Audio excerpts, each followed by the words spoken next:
আব্দুল্লাহ ইবনে উম্মে মাকতুম রাদিয়াল্লাহু তাআলা আনহু-এর জীবনী সম্পর্কে। তো স্যার আমরা আপনার কাছ থেকে আব্দুল্লাহ ইবনে উম্মে মাকতুমের যে যুদ্ধে অংশগ্রহণ এবং তার যে জ্ঞান চর্চা এ সম্পর্কে যদি একটু বলতেন স্যার। আব্দুল্লাহ ইবনে উম্মে মাকতুম একজন সৌভাগ্যবান সাহাবী ছিলেন। একজন অন্ধ মানুষ, জ্ঞানের প্রতি এত ভক্তি, রাসূলের আদর্শের প্রতি এত নিবেদিত প্রাণ। স্বাভাবিকভাবে আমরা জানি যে প্রতিবন্ধিতার কারণে মানুষ অনেক বিষয়ে থেমে যায়, জি পারে না। কিন্তু আব্দুল্লাহ ইবনে উম্মে মাকতুম তিনি অন্ধ হওয়া সত্ত্বেও এটা তো আমরা ভাবতেই পারি না যে তিনি জিহাদে অংশগ্রহণ করবেন। জি এবং তিনি প্রায়ই রাসূলুল্লাহ সাল্লাল্লাহু আলাইহি সাল্লামের কাছে এসে অনুমতি চেতেন, ইয়া রাসূলুল্লাহ আমাকে জিহাদে পাঠান। এবং তিনি জানতেন যে সহসায় তাকে পাঠানো হবে না।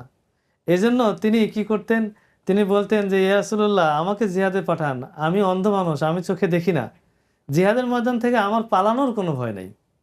সাধারণত এই ঘটনাটি ঘটে যে জিহাদে যারা অংশগ্রহণ করেন কোনো কারণে হতে পারে যে তারা জিহাদের ময়দান ছেড়ে চলে যাবেন। কিন্তু আব্দুল্লাহ ইবনে উম্মে মাকতুম তিনি আশ্বস্ত করতেন যে আমাকে 2 লাইনের মাঝখানে দিয়ে দিবেন।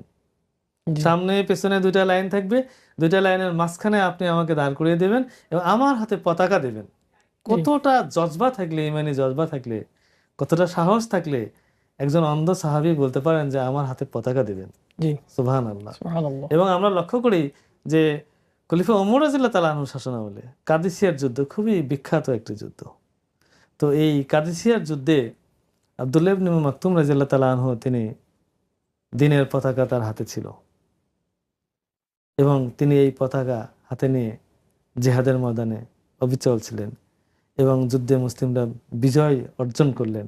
এরপর দেখা গেল যে আব্দুল্লাহ ইবনে উম্মে মাকতুম রাদিয়াল্লাহু তাআলা আনহু এই যুদ্ধে শাহাদাত বরণ করেছেন জি এবং তার শরীরে ক্ষত বিক্ষত অবস্থায় দেখা গেল তিনি পতাকাটি আপন সযত্নে তিনি তার শরীরের সঙ্গে সযত্নে ধরে রেখেছেন।